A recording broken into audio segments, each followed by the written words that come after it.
മർഹബായ Qatar. നമ്മളിപ്പോൾ എത്തിയിട്ടുള്ള ഖത്തറിലെ ഫേമസ് ആയിട്ടുള്ള ടീ സ്റ്റോപ്പിൻ്റെ ഫ്രണ്ടിലാണ്. ഇവിടെ പുതിയൊരു ഐറ്റം ലോഞ്ച് ചെയ്തിട്ടുണ്ട്.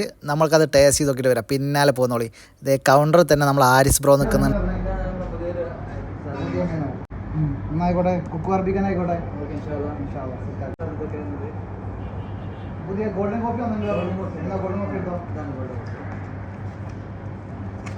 ഓക്കെ, എന്നാൽ ഗോൾഡൻ കോഫീനെ എടുത്തോ. അങ്ങനെ നമ്മൾ ഓർഡർ ചെയ്തിട്ടുള്ള ഐറ്റം റെഡി ആയിക്കൊണ്ടിരിക്കുകയാണ്. ഇവരിത് പുതുതായിട്ട് ലോഞ്ച് ചെയ്തിട്ടുള്ള കുക്കു അറബിക് എന്ന് പറഞ്ഞ ഒരു അടിപൊളി ഐറ്റമാണ്. ഇതേ ഫസ്റ്റ് ടൈം ആയതുകൊണ്ട് തന്നെ നമ്മൾ ടേസ്റ്റ് ചെയ്യാൻ വളരെ എക്സൈറ്റഡ് ആണ്. ഇത് എന്താണ് ഫില്ലിങ് എന്ന് പറയുമോ, ചിക്കനൊക്കെ വേണ്ട വിധത്തിൽ അവർ നല്ലതായിട്ട് ഫില്ല് ചെയ്ത് തന്നിട്ടുണ്ട്. ക്വാളിറ്റിയിലും ക്വാണ്ടിറ്റിയിലും യാതൊരു കോംപ്രമൈസും ഇല്ല കേട്ടോ. ടീ സ്റ്റോപ്പിൽ കൊടുക്കുന്ന പൈസക്ക് വെറുത്ത് ഫുഡാണ്. അതുപോലെ തന്നെ ഇവർ ഡിഷ് പ്രസൻറ്റ് ചെയ്യുന്ന സ്റ്റൈല് വളരെ നൈസായിട്ട് കാണുമ്പോൾ തന്നെ കഴിക്കാനുള്ള ആൾക്കാരുടെ വായിൽ വെള്ളം ഊറുന്ന രീതിയിലാണ് അത് പ്രസൻറ്റ് ചെയ്യുന്നത്. ഫൈനലി എല്ലാവിധ പ്രിപ്പറേഷൻസും കഴിഞ്ഞിട്ട് സാധനം കഴിക്കാൻ റെഡിയായി നമ്മുടെ ഫ്രണ്ടിലെത്തിയിട്ടുണ്ട്. ഇപ്പോൾ നമ്മുടെ ഫ്രണ്ടിലിരിക്കുന്നതാണ് സാക്ഷാൽ കുക്കു അറബിക്ക്. നമ്മൾ ഇതിൻ്റെ കൂടെ കുടിക്കാൻ വേണ്ടി എടുത്തിട്ടുള്ള ഗോൾഡൻ കോഫിയാണ് കേട്ടോ. അതും സ്പെഷ്യലായിട്ടുള്ള തന്നെയാണ്. ഇതേ നമ്മൾ ടേസ്റ്റ് ചെയ്ത് നോക്കാൻ പോവാണ്.